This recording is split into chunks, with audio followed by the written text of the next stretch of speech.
Welcome to a new episode of Crypto Capital. This is a podcast about Crecimiento and our way to make Argentina the crypto capital of the world.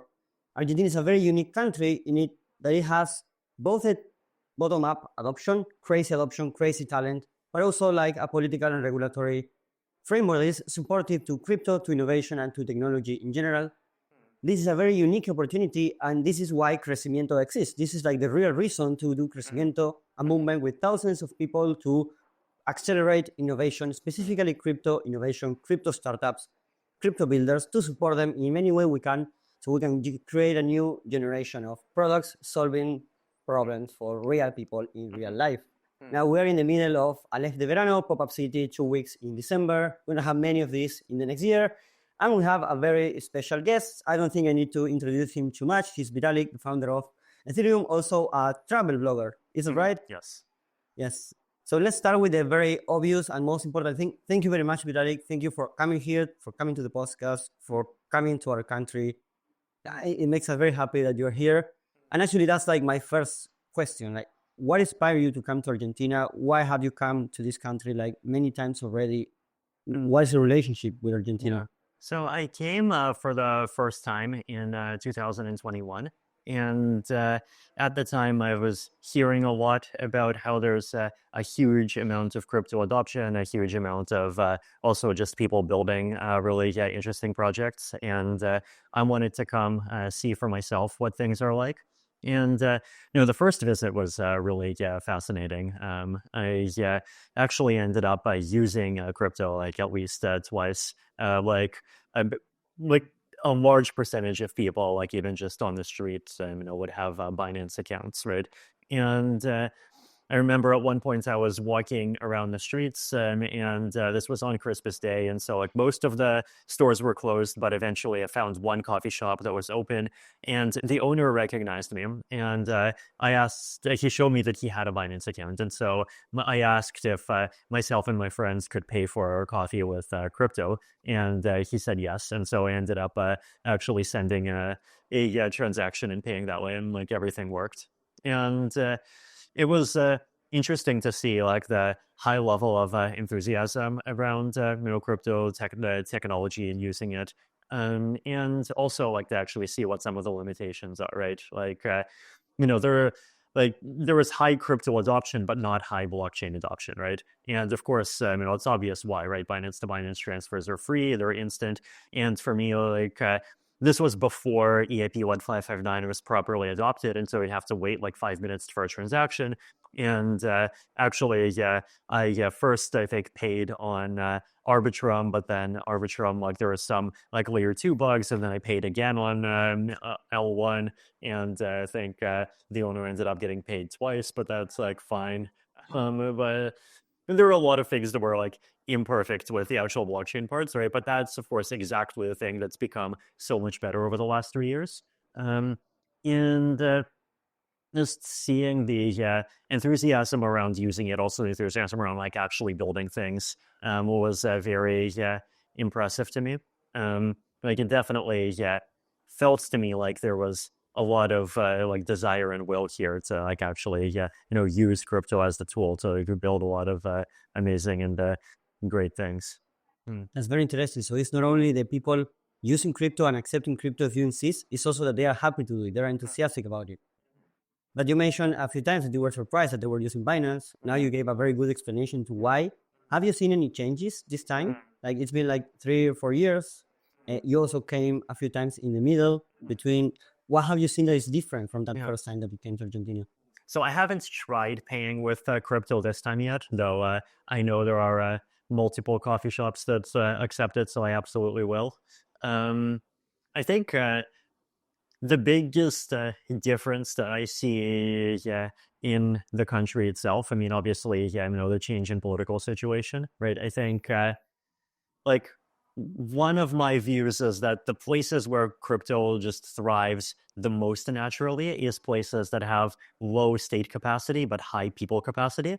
So places where like the government is like either incompetent or just can't do like things well, but then people are like very like smart, dedicated, really willing to do things, right? And like Argentina obviously had that situation with inflation, and like I came every year, and every time when I would leave, I would have like at least like 1,000 peso bill left, and when I come back, the bill was worth about half as much as it was. But now this year, final like a huge number of changes in that situation, obviously, right?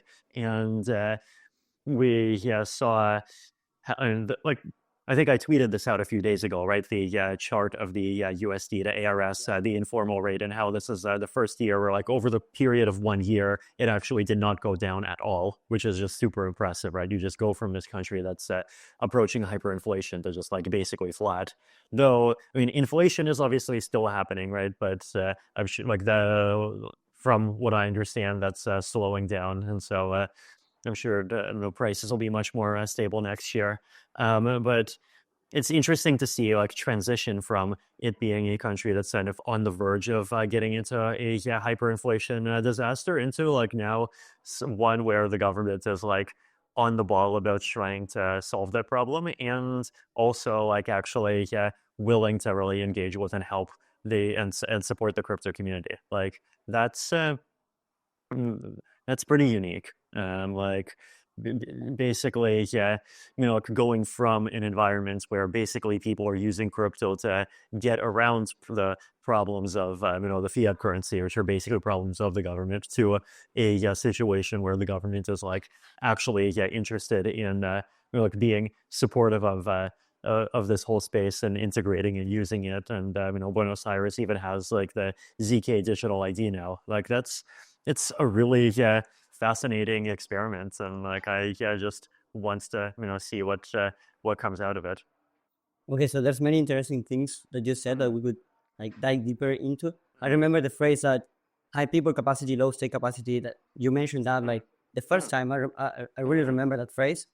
And sometimes we talk about like Argentina's economy being very bad, but there's like the good side that then that's why people understand and adopt crypto. Yes. And now we have the peso that was stable enough for a long time. What other problems do you think that Argentina could solve using crypto? Because it feels like if you take the inflation away, then is Argentina still going to be growing crypto adoption? Mm-hmm. Yeah, and I think so other problems that crypto solves, and so one is just international financial accessibility, right? I'm sure. I haven't tried to like send bank wires from here to America yet, but I'm sure it's okay. I'm sure it's more difficult than America to America, or America to Europe, or Europe to Singapore, right? And if you're in the very wealthy countries, like the regular financial wiring, even international, is like relatively straightforward, but in most of the world, like there's still a big challenge there. And like, I definitely know that there's a lot of people who are like software engineers, they work remotely, get salaries at US levels, they have to bring the money in, and like crypto is still a very good channel for that. I personally, like, I do a lot of international donations, and sometimes like humanitarian things, medical work, like research, all kinds of stuff, and the like crypto is still a very good rail for that. So that's on the financial side. And then I think also there's interesting kind of exotic financial stuff that we can do. I think exotic in finance is like often a bad word, but there are a lot of interesting stuff that I think could be done around real estate fractionalization, around making it easier to invest in certain kinds of things, improving government bonds. I know there's projects that are like here in Aleph that are working on bonds.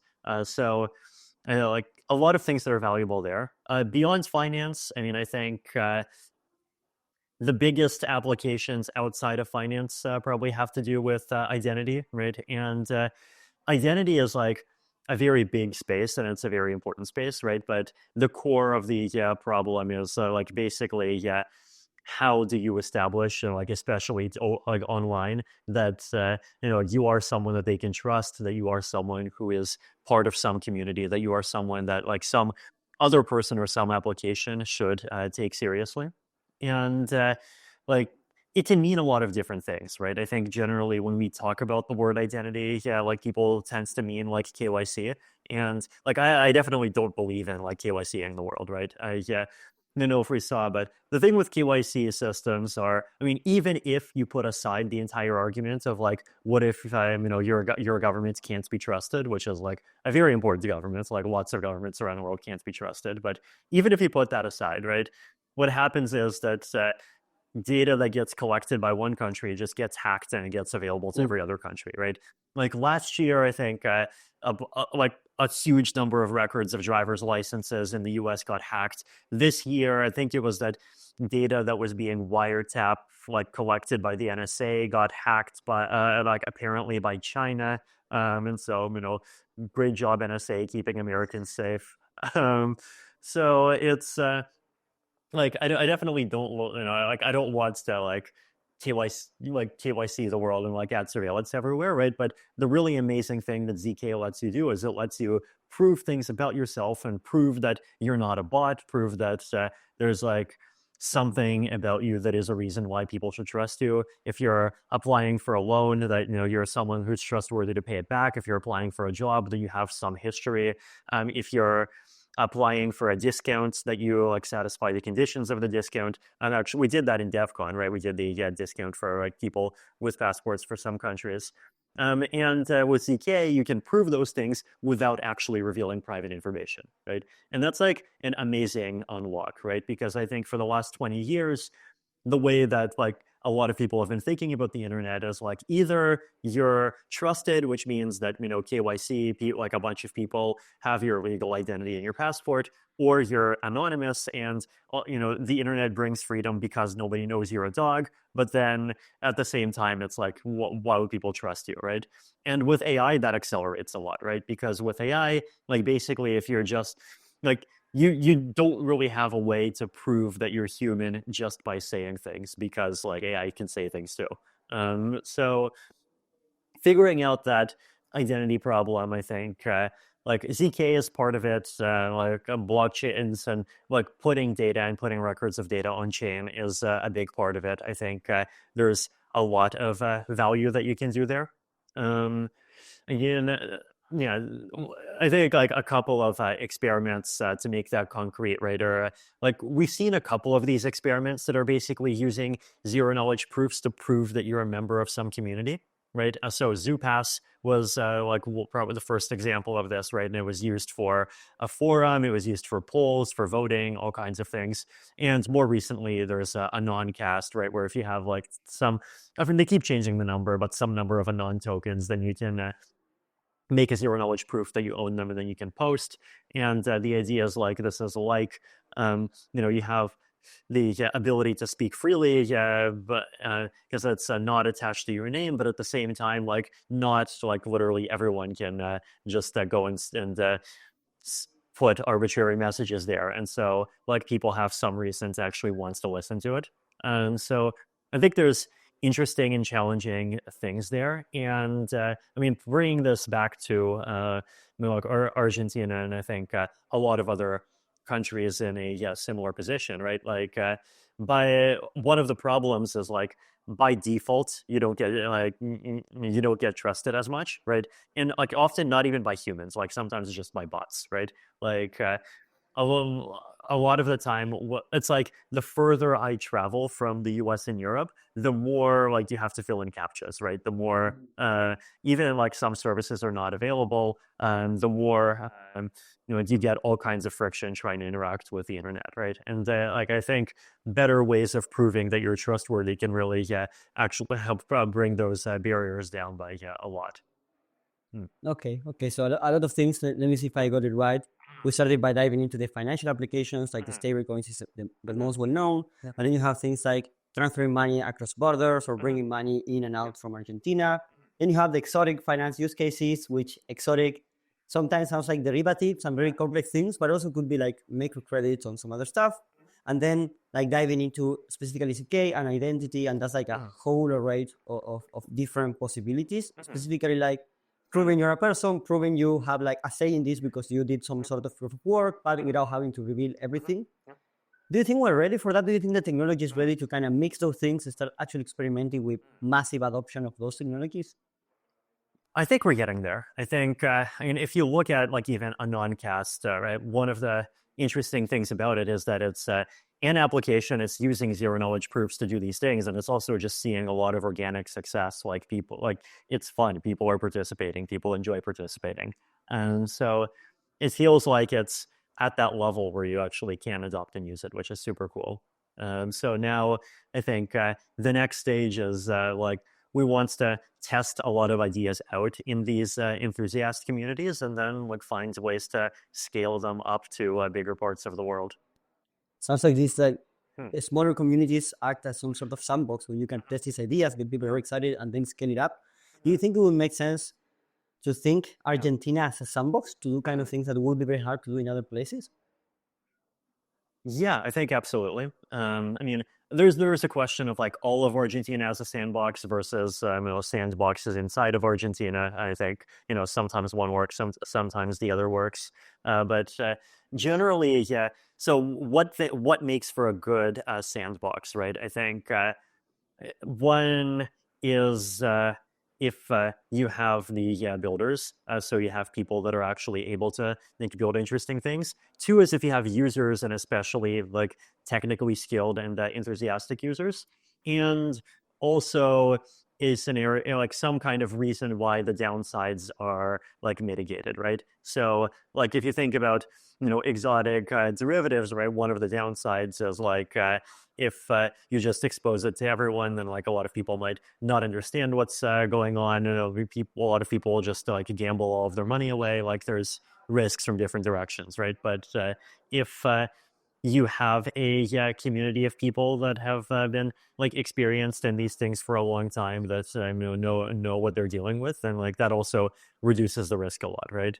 So I think there's like the first and the first definitely exists here. The second definitely exists enough of here, and for the third, and it's like use case by use case. Do like should the target user base of things be the whole population of Argentina, or should it be like some subset that people have to like explicitly take a step to opt into? I think so, like sometimes you just do the first because the risks are not high, and like things actually work, and things are at the level where it actually wants to just test them across the whole country. And sometimes things are at the level where you want to test them like at some scale, but still like within that enthusiast community, and then like scale it from there over time. So we need some sort of sensitivity to what can we try right now, Right. whole scale, what can we just test with smaller groups. Exactly. You also mentioned like Argentina having a strong community of developers and people that are able to ship these products, and also a lot of sophisticated users, at least enough of them to try these kind of things. How do you see the evolution of the Argentinian community between the first time you came here and now 3 years after that? Mhm. It's it definitely feels like the number of builders has increased a lot. It feels like the level of like prominence of crypto just like on the street has maybe decreased a little bit. Like I remember in 2021 and 2022, there were ads everywhere. There were Binance ads everywhere, and at the airport, and like I would get recognized on the street like 3 times a kilometer, and like it's definitely less of that now. Like it does feel like like the level of public attention is a bit lower, but on the other hand, the level of like people that are actually following through and doing things is just much higher. Like I think at the time there was, obviously Open Zeppelin, and like people from MakerDAO, and like people from proof of attendance, and just proof of humanity, all kinds of projects was that but now there's like 20 different like teams even in Aleph here, and a lot of those projects are just like more advanced and more sophisticated now. So it feels like there's been progress. I remember, I think I forget if it was 1 year or 2 years ago. I think probably 2 years. There was and there were even like people built like putting like basically wallets on or like an identity applications on NFC cards. There were definitely people doing like DeFi wallets, and like other kinds of wallets. So I can see the level of sophistication increasing with every year, and so it's exciting. What do you think is like, speaking about excitement, what do you think is like the next step in Mm. crypto adoption or sophistication in Argentina? Step of crypto. And I think the next milestone for the whole community is like some kind of large scale adoption, right? And like that's something that already is there for a few limited applications, right? So for like just savings and payments, it's obviously there. Though I think if Millie does his job well, then like that definitely reduces from being like a must-have to just being like very important, which is I mean maybe a little bit bad for crypto, but obviously like amazing for the country. Um, it's the yen. One of the reasons I talk about prediction markets often is like I think they're like a very cool, fascinating as an idea, but also because like Polymarket actually has been successful in 2024, right? Like there are a huge number of just very mainstream people. They were like sharing screenshots of Polymarket just like casually on Twitter everywhere, and even like intellectuals that are the type that like think crypto is useless and just hate crypto and want it to disappear. Even they were sharing the screenshots, right? Often, I think, without even realizing that there's Ethereum under the hood. So it's like that's the kind of adoption that you want things to get, and like I think it would be amazing if we could get adoption of that type in like 5 other areas. But no, like to me, that's the challenge. Would be nice to dive a little bit deeper into finance. You wrote an article very recently. Mm, Do you think that could be happening in Argentina very soon? mm, It's and yeah, and I think info finance is already starting to happen everywhere. Like right now, the space is starting to grow like way beyond Polymarket. There's a lot of these interesting applications. I think Boring News was one that I saw that like takes in Polymarket prices and then uses AI and like combines the two to give people a news source. There's the other people making like prediction markets for like much more specific questions. There was deep funding, which we announced about 2 days ago. It's like a pilot for a way of using AI prediction with like as a way of like, basically scaling up like human judging decisions to fund public goods. There's there's a lot of these different things that are happening everywhere. Right now it's like still early stage. I mean, I think realistically, that's definitely something the whole world can benefit from. Actually, I'm curious. Like, do you know any Argentinian projects that are trying to do it for finance applications? Yeah, I actually do. They're called FreeCog, and what they try to do is to embed the like the poly market mechanisms Mm-hmm. in the prediction markets in like social media, starting with Farcaster, Right. so people can actually like yes, no, bet on it and create more information for that. Mm. Yeah, I think it's important. I think merging these things with social media is definitely going to be valuable. I think so with social media, I mean, there's obviously the challenge is like you see lots and lots of things, but it's like relatively harder to tell what things are actually connected with the truth, right? And like community notes does a lot of good in solving that, but then like when community notes fails, it generally fails by being not fast enough, right? Mm. And like prediction markets are exactly a mechanism that's all about taking information that's not fast enough and like giving people an incentive to make it faster. So yeah, I mean, I see a huge number of potentially really valuable things in that area. Okay, it's interesting. We mentioned different use cases. We talked about the past, a little bit about the present, the evolution, Huh. a little bit about the future. But what do you think would be a great crypto power Argentina in the next 10 to 20 years? What would you like to see? What would you like to imagine in this like cypherpunk future? Mm-hmm. Yeah, I mean, first of all, like all of these categories that we talked about, like get to their conclusion, right? So, like digital ID system, privacy, preserving, but also you can just use your identity everywhere, and ideally something that's just works seamlessly across multiple countries.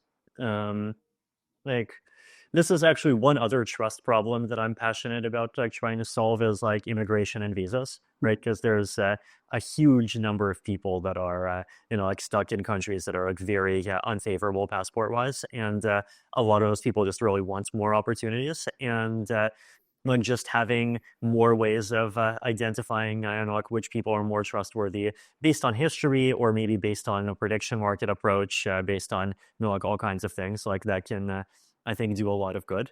Um, I think like basically I think if you had a sophisticated like algorithm or even something not very sophisticated, like I think you can very easily identify 50 million people, I mean, like inside of India that are like as safe and as like positive risk reward for any country to welcome as, I mean, like say, the average American or European, right? And like unlocking that information, I think could do a lot to make the world more fair. And like I think those use cases could potentially really tie into like very well run digital ID and like digital attestations.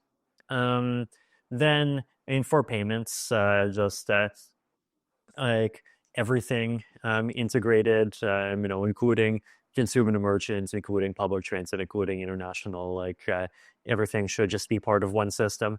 And I think just an open and accessible system based on crypto that everyone can be part of, I think could be great.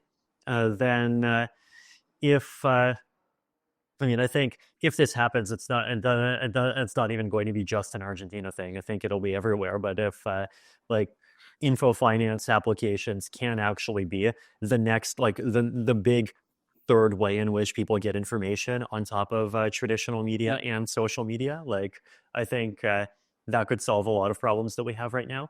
Then if we think about the level of like government and democracy, right? So I think there's a lot of like interesting applications that you could do if imagine if the cost of having a secure vote could be made 10,000 times smaller, right? Right now what we have expensive kind of secure votes, right? Which is like paper ballots and like regular elections that we have every 4 years. And we also have insecure like low cost votes, which are like social media, right? Imagine if we could have secure low cost votes, then like you could do all kinds of really cool stuff with micro democracy, with making decisions on government infrastructure at a very low level.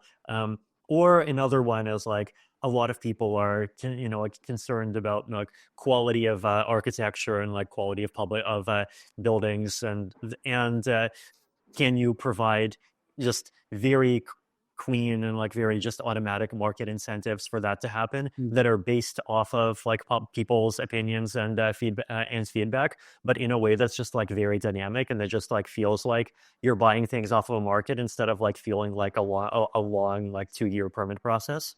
Like there's just a lot of like really cool like democracy stuff that I think if people in Argentina were interested in, there's a huge amount of room to do some experiments.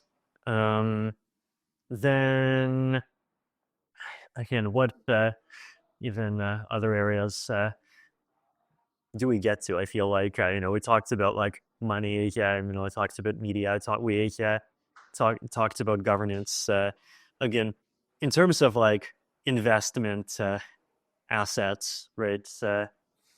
Some like everyone should have like direct access to like top quality investment opportunities, right? And that should not be something that is accessible to you if you're a billionaire and is like closed off to you if you're a regular person. And I think that's just a matter of taking the same infrastructure that you have for payments and just like in basically putting other things onto it as well, right? Like I think those things together are like a very bright future already. Yeah, sounds really, really powerful. What I'm hearing is a lot of opportunities to make things that are now very expensive, desirable but very expensive, cheaper, so you can have like the best of both worlds. Like with info finance, it's fast and also like trustworthy. But something that I also hear there, and I think it's a very good opportunity to talk about this, is like a lot of defensive technology. We'd like to expand a little bit more about your vision on that. Yes. So last year I wrote this post called My Techno-optimism, where My goal was basically, a couple of different things at the same time, right? One was that this was the time when there was these Twitter wars between EAC and EA, like and basically people who just want AI to progress as fast as possible and like basically, accelerate the day that civilization reaches the moon and Mars and the stars, and like if that civilization just replaces humans, then like that's fine. And the effective altruist approach, which I think it gets misinterpreted a lot, but there's definitely like a faction that really has this very centralized approach to AI safety, and trying to like find that third path that's in the middle. And the analogy that I made is actually, with a different country, Switzerland, right? The analogy was basically that if so think about one of the interesting things about Switzerland is how it's managed to maintain its independence, and it's managed to maintain this political structure that a lot of classical liberals and libertarians like basically all agree is like the utopia, right? And low taxes, low regulation, very direct democracy. You can sometimes you can literally vote on approving someone's citizenship. Like that actually happens in some cantons. Like it's the country where nobody knows who the president is, right? And very stable, like very good rule of law, right? Like basically everything that classical liberals love, but like how is it possible there and it doesn't happen everywhere? And one of the reasons is basically that Switzerland gets defense for free, right? It's like it has the mountains, right? Like like literally, like even like it survived the Nazi era, like being an independent country, right? And meanwhile, on the other side, you have like, the steppes, right? Like basically everything from Mongolia going all the way up to East Germany. And like, that's the place where you don't have any natural defenses at all. And of course, that's where like all of the bloody wars happen, right? And the question is basically, can we make the technological landscape of the world like basically be such that the world the world is sort of by default more like Switzerland and less like the Eurasian steppes, right? And so the argument there is, well, let's accelerate defensive technologies that make it easier for people to defend themselves against threats and defend themselves in a very democratic way and in a way that's like very open and it's very accessible to everyone, right? So not like medieval castles where like you have defense, but the defense is only accessible to the kings, and then they use like that as a moat as a literal moat to extract a lot of rent, and you avoid technologies that can be used for people to attack each other. And on the defense side, especially push for a vision of defense where you're not relying on people trusting like one particular set of actors to just define for everyone what is good and bad, right? And so like the misinformation debate is like one good example of this, right? Like there's a lot of misinformation, but on the other hand, there's a lot of people that like use the word misinformation as an excuse to like basically censor a lot of dissenting opinions, right? And what we want systems where the ground is like natively more favoring to truth and less favoring to lies, but in a way that does not depend on a small group deciding what the truth is and what the lies are. And like community notes to me is like one of those really amazing examples, right? And that's also why I wrote that blog post reviewing it 1.5 years ago. Prediction markets also. And there's examples of these defensive technologies in biotech. So like, for example, one of the things that you can do is there's some technologies that you can do, like air filtering, ultraviolet ventilation, where if you install them in a place like this, you can reduce the risk that people get airborne diseases by like a factor of somewhere between like 3 to 20, depending on how hard you try. And that just happens passively. No one has to wear a mask. No one has to, social distance. No one has to change their behavior. Just passively, you make the environment more secure against airborne diseases, right?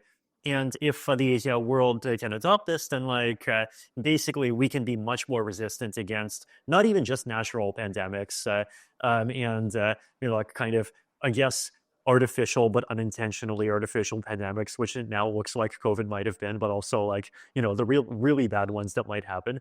And in a way that does not require, like centralized government's control over and like preventing people from, like leaving their houses and like what country people can go to and who people can talk to, right?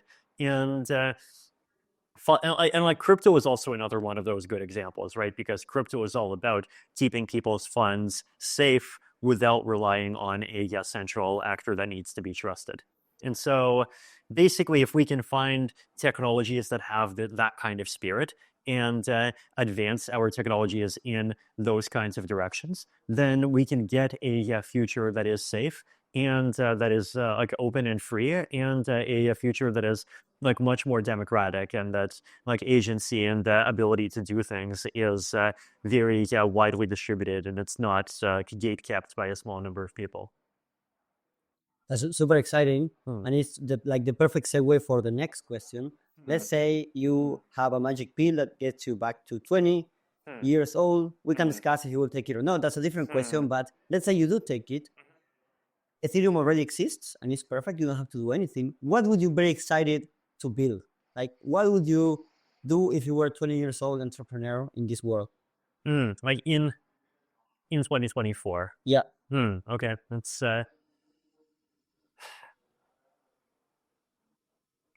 interesting. I mean, like one answer is just any of the applications on top of Ethereum that we talked about, right? I think like making info finance work well, or even just making social media like work well using all of these tools, like that's a challenge that's worthy of people putting years of their work into, and it has to be done well, right? So that's one example.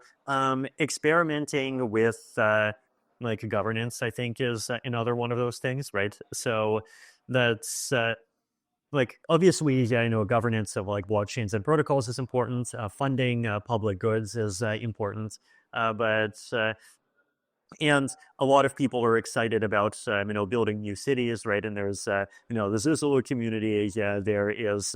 Elon wants to make a city on Mars. I think actually famously, Elon, I think he had a clause in one of the contracts that you would like people that you would sign with, I forget if you were SpaceX or Starlink, where I think the clause like explicitly says something like you agree that like space is like a zone that's like free for all of humanity and like not under the control of any country. I forget the details, but like something in that spirit, right?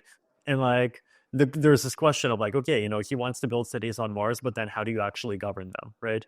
And the question of like, how do you make those kinds of decisions in a way that is high quality, but also at the same time avoids points of centralization is like a super interesting question. Like, I think it's really like one of the most important questions facing humanity, right? Like we basically do have like democracies that get criticized for not being able to make good decisions, and on the other hand, countries with like amazing like 100-story buildings with blinking lights that are excited about the future, but where like the government controls everything. And then even within the democracies, it's like the thing that people get the most excited about are like the products of large corporations, which are also dictatorships, right?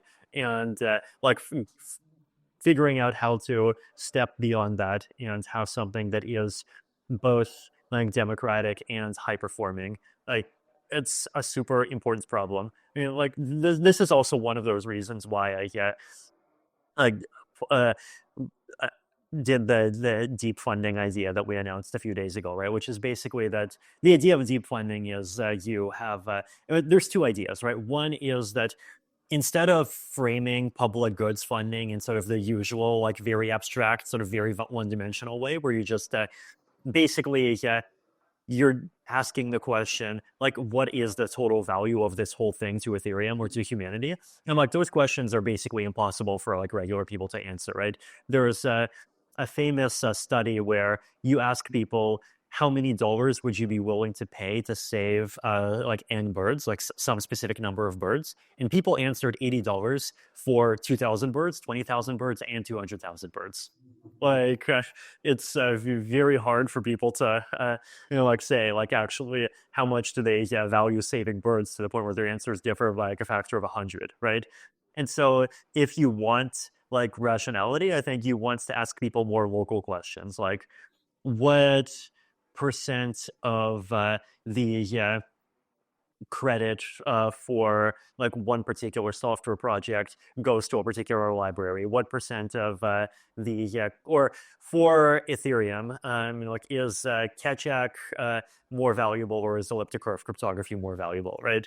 Or at least like would like one step of improvement in either of those things be more valuable, right? So like you ask questions where like, okay, they're still difficult questions, but you can like actually come in and you can start thinking, right? And so basically, yeah, the way that deep funding does this is like you actually try to have a graph, right? You say for this outcome, what things contributed to that, and then for each of those things, what things contributed to that. And then the second piece is, okay, you have a graph. The graph has a million items. No chance in how human beings are going to fill in a million numbers. So here's what you do instead. You have a jury, and the jury's job is to provide high quality input about a very small number of questions. Basically, you randomly select and you say, okay, for one particular thing, for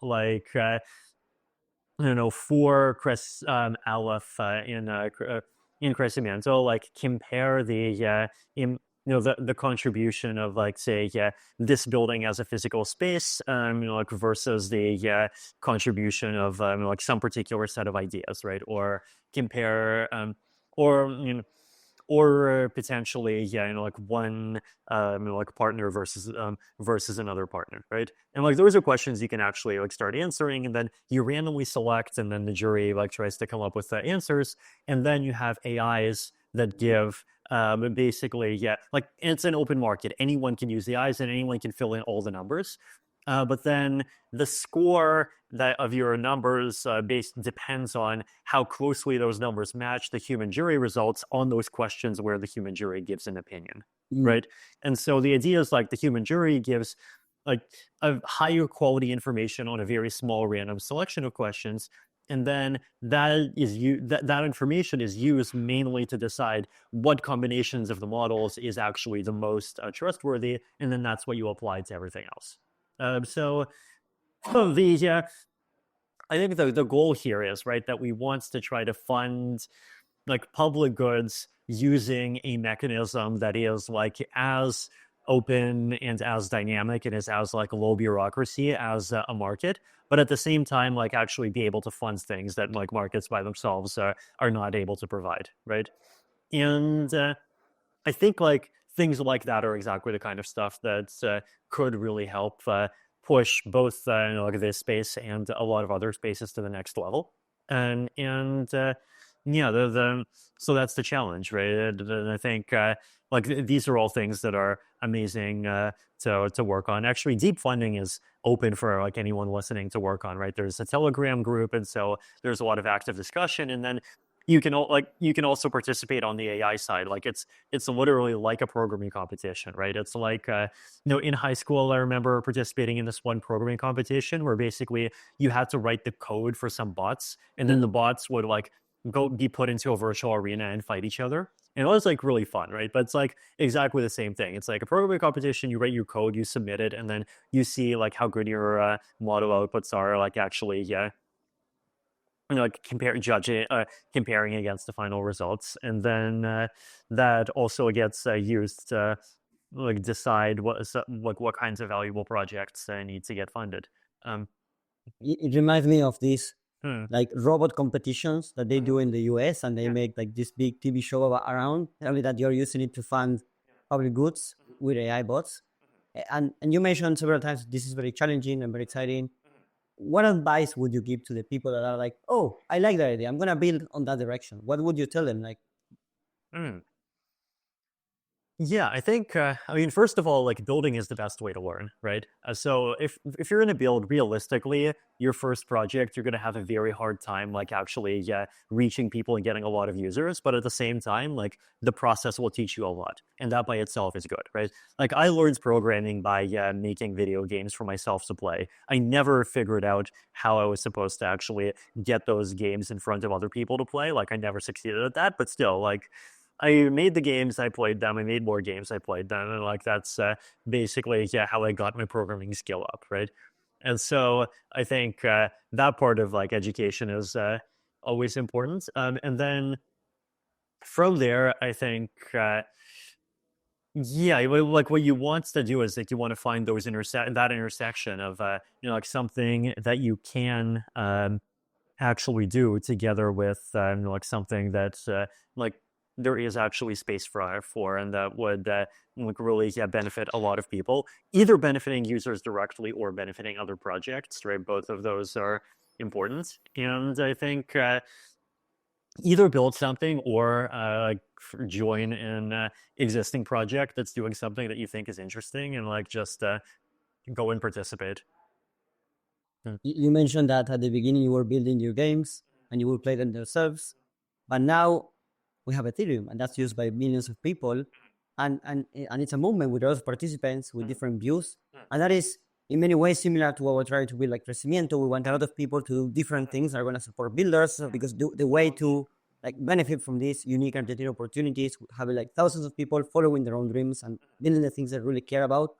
What advice would you give to us? Like, what would you say? Hey, this is something that would be very good if Crecimiento did. Huh. Mm, yeah, I mean, I think first of all, like my experience with communities is that the most valuable thing is persistence. Like the most valuable thing is just continuing to do something and continuing to be there for like 1 year, 3 years, 5 years. The communities that I see are most successful are just communities that just have people that keep the momentum going for a very, very long time. So that's one thing, and I feel like you have a space you've basically locked yourselves in. I think that's great. It's gonna give a lot of people confidence. Um, I would say, yeah. I mean, it's also good to try to have some like explicit focus on like getting specific things out there, like even trying experiments. I mean, even like using the technology locally. Yeah, even like have an effort to encourage a lot of nearby shops to accept crypto, and then an effort to encourage people here to like actually go and visit them and use crypto there. Um, like actually, like build a local community around usage. Um, and just like generally use all of kinds of like cool technologies internally. I mean, even including online stuff. Like I use Fileverse a lot recently. It's like decentralized Google Docs, so it's like actually great. And actually help those projects like get better by using them and giving feedback. Then I mean, helping people learn is definitely valuable, and there's like different kinds of learning for different people. The other thing to keep in mind is like, especially help people learn to do things in like more open and decentralized ways, right? Because that's something that a lot of people don't like think about by default, right? But basically, like make build applications that like pass the walk away test, right? Which is where if the operator disappears, like do you still have your data? Like do you lose anything? Can you still use the application? And like actually like make an effort around like supporting those values and like helping projects achieve them. Then the thinking like start with that. Yeah, there's enough. A lot of things to take note from. And now we're getting to the end of the interview. We talked about a lot of things, present, past, future, cool things to build, like your philosophical view on accelerationism and how to make it defensive, things you would like to build, the challenges. If there's like one single message that people should take as a takeaway from this interview, what should that be? Hmm. Hmm. I'm thinking.